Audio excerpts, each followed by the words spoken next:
오늘 하나님의 약속이 숨쉬는 순간이라는 제목으로 말씀을 증거하기 원합니다. 오늘 우리는요, 그 솔로몬의 성전 이야기를 함께 여행해 보려고 합니다. 자, 한번 눈을 감아 볼까요? 아까부터 계속 눈 감고 있었죠? 자, 잠시 눈을 감고 여러분이 지금 그 현장에 있다고 상상해 봅시다.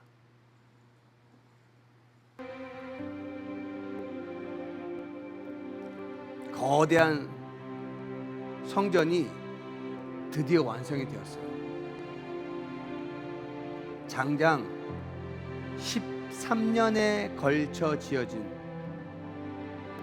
이 세상에서 가장 아름답고 웅장한 건축물입니다. 솔로몬 왕은 손을 들고 백성을 향해 간절히 기도드립니다. 그의 기도가 끝나는 순간 믿을 수 없는 일이 벌어집니다. 하늘에서 불이 내려와 번제물과 제물을 모두 태워버렸습니다.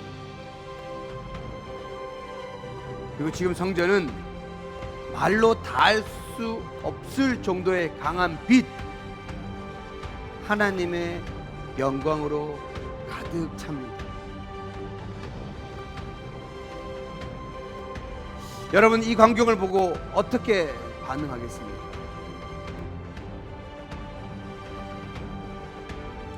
지금 현장에 있던 백성들과 그 현장에 있던 백성들도 여러분들과 마찬가지로 두려움과 경외감에 휩싸여 어쩔 줄 몰라 완전히 엎드려 얼굴을 땅에 대고 있습니다.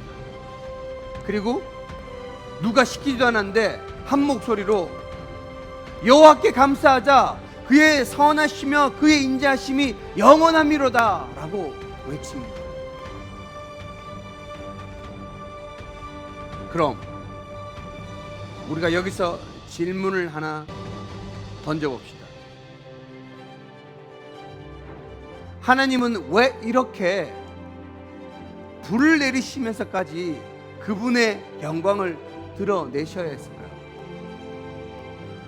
그냥 심플하게 내 기도를 들었다라고 말씀하셔도 충분하지 않았을까요?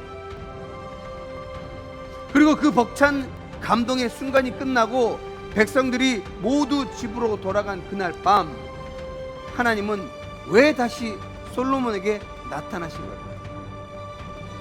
그토록 영광스럽고 완벽했던 순간이 끝났음에도 불구하고 왜 다시 솔로몬에게 나타나셨던 걸까요?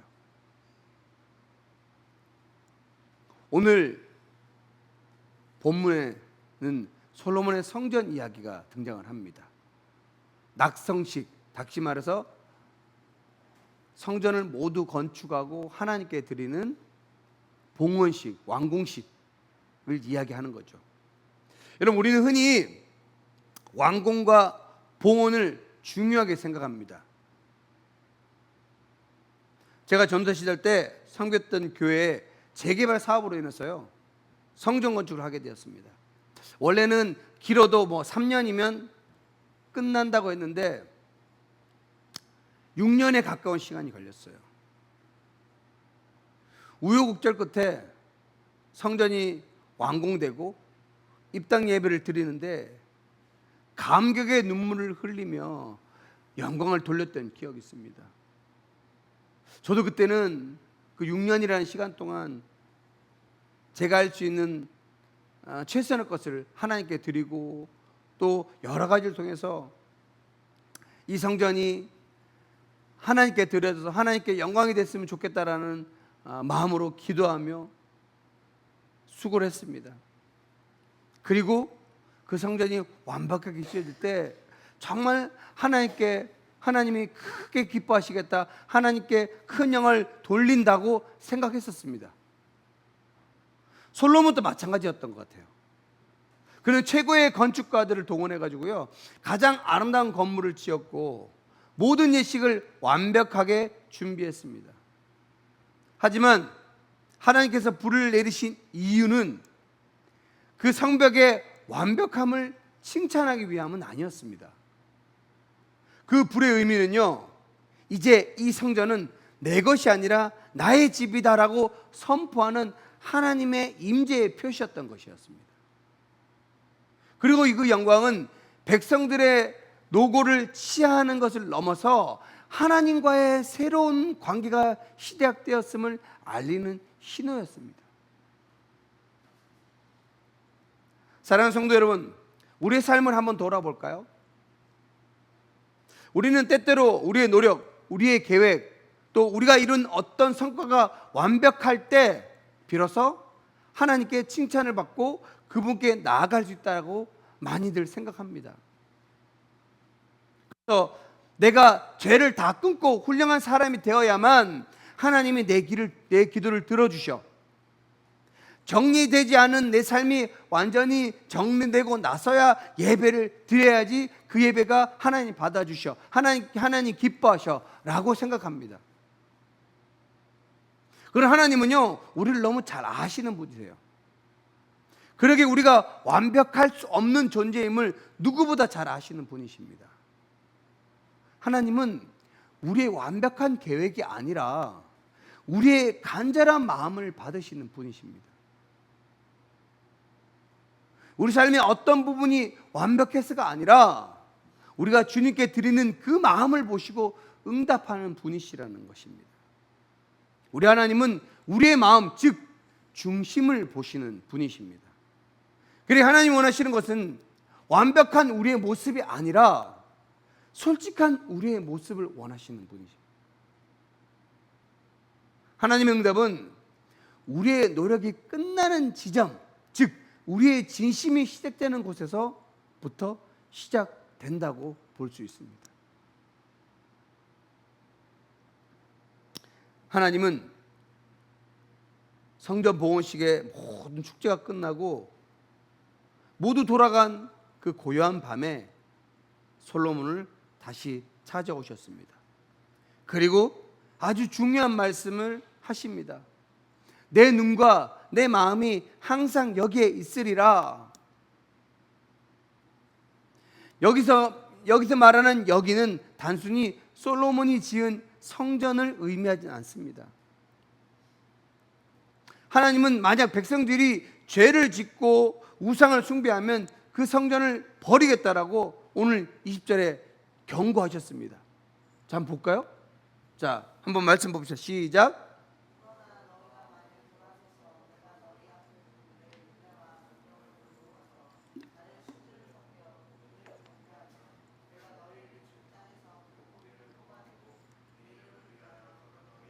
이 성전을 내 앞에서 버려 모든 민족 중에 속담거리와 이야기거리가 되게 하리니.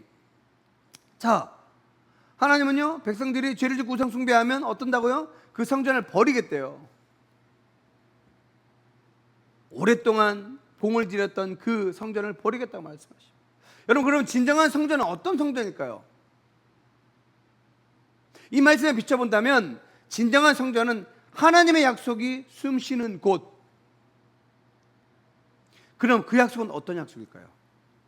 그 약속은요 14절에 잘 담겨져 있습니다. 다 같이 이 말씀을 다시 한번 마음에 새기며 읽어볼까요? 시작. 그들의 악한 길에서 떠나 스스로 낮추고 기도하여 내 얼굴을 찾으며 내가 하늘에서 듣고 그들의 죄를 사하고 그들의 땅을 고칠지라. 여러분, 이 말씀은 과거 이스라엘 백성들만을 위한 말씀은 아닙니다. 2000년이 지난 지금 오늘 이곳에 모인 우리 각자에게 주시는 하나님의 개인적인 메시지입니다. 이 말씀은 의사가 환자에게 처방전을 내린 것 같습니다. 상처 있고 병든 우리의 마음의 땅을 고치기 위한 처방전입니다. 자, 그 처방전에 이렇게 기록되어 있습니다. 시작. 겸비하고 기도하는 것. 왜 나에게 이런 일이, 왜 하필 지금, 나는 정말 노력했는데 왜 결과는 항상 이 모양이지? 우리는 이런 질문들을 마음속으로 수도 없이 되뇌입니다. 힘겨운 현실 앞에서 내 의지대로 되지 않는 삶의 무게 앞에서 우리는 무너지고 좌절합니다. 마치 거친 폭풍우를 홀로 맞서는 작은 배와 같죠. 그때 우리는 자꾸만 다른 사람을, 상황을 탓하며 내 마음을 지키려 합니다. 그러나 그럴수록 우리의 마음은 더욱더 차가운 돌덩어리가 되어 갑니다. 겸손은 바로 그 돌덩이 같은 마음을 깨뜨리는 행위입니다. 고개를 숙이는 것 이상의 의미이죠. 그것은 내 손에 쥐고 있던 모든 것을 내려놓는 것입니다. 내가 쌓아 올렸던 노력, 내가 계획했던 완벽한 미래, 내가 지키려 했던 자존심까지도 모두 내려놓는 것입니다. 그리고 기도는 그 빈손을 하늘을 향해 펼치는 행위입니다. 이 모든 것을 제 힘으로는 감당할 수 없습니다. 주님의 도우심이 필요합니다. 제 마음의 힘으로는 이 폭풍을 이겨낼 수 없으니 주님의 능력으로 저를 붙잡아 주십시오 라고 고백하며 깨진 마음 그대로, 상처 입은 모습 그대로 주님 앞에 나아가는 것, 이것이 바로 겸비하고 기도하는 것입니다. 우리가 모든 것을 내려놓고 빈손을 들 때 하나님께서 그 빈손을 붙잡아 주시고 하나님이 일하시기 시작하신다는 겁니다. 우리가 왜 나에게만 이라고 외치는 그 순간, 그럼에도 불구하고 나를 믿어달라고 말씀하시는 하나님의 음성을 듣게 된다는 것이죠. 그리고 그 처방전은 하나가 더 쓰여져 있습니다.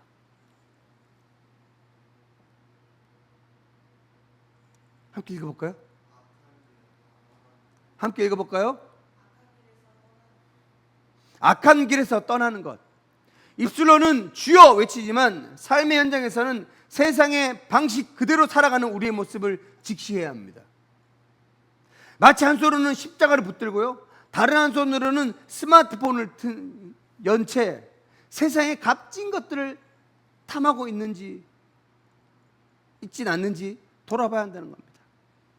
악한 길에 떠나는 것은 단지 죄를 멈추는 행위를 넘어 우리의 마음을 가득 채운 세상의 가치관을 비우는 용기입니다. 우리가 마음속 깊이 품고 있는 미움은 마치 뜨거운 불씨와 같습니다. 그 불씨를 쥐고 있을 때는 다른 것을 만질 수도 사랑할 수도 없습니다. 하나님은 그 불씨를 내려놓으라고 말씀하시는 겁니다. 그리고 이기심이라는 건, 그 이기심은 거대한 벽과 같습니다. 그 벽 뒤에 숨어서 나 자신만을 위해 살다 보면 하나님의 빛도 이웃의 손길도 느낄 수 없게 됩니다.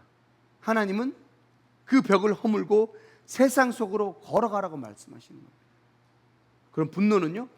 분노는 우리를 사로잡는 어둠의 그림자와 같습니다. 그 그림자에 갇히면 하나님의 사랑과 평화가 아무리 비춰도 그 빛을 보지 못합니다. 하나님은 그 그림자 속에서 벗어나 빛을 향해 나아가라고 말씀하십니다. 그러게 돌이킴은 단순히 과거의 죄를 후회하는 감정을 넘어 하나님을 향한 진정한 사랑을 선택하는 것입니다. 우리의 삶을 다시 디자인하는 용기 있는 결단입니다. 이것이 악한 길에서 떠나는 하나님의 처방전입니다. 자, 가만히 보고 있으니까요, 하나의 처방전이 더 있습니다. 시작. 바로 하나님의 얼굴을 찾는 것이죠. 우리는 인생이라는 망망대해에서 길을 잃었을 때 지도를 들고 항해사를 찾아가듯 하나님을 찾습니다. 하나님, 제가 지금 어디쯤인지 알려주세요. 제가 가야 할 길은 어딘가요? 라고 묻습니다. 하지만 하나님은 단순히 길을 알려주는 지도나 내비게이션, 그리고 해결책이 되기를 원하지 않으십니다. 그분은 우리 삶의 항해사가 되어서 우리 곁에서 늘 함께 하시기 원합니다. 문제 해결사가 아닌 내 삶의 주인이자 가장 친밀한 동반자가 되어주시길 원하십니다. 하나님의 얼굴을 찾는다는 것은요, 바로 이 관계를 회복하는 것입니다. 아이가 아프고 힘들 때 엄마에게 달려가 무조건 답을 달라고 떼쓰기만 하는 것이 아닙니다. 그저 엄마의 품에 안겨 엄마의 따뜻한 눈빛과 온기를 느끼는 것처럼 말이죠.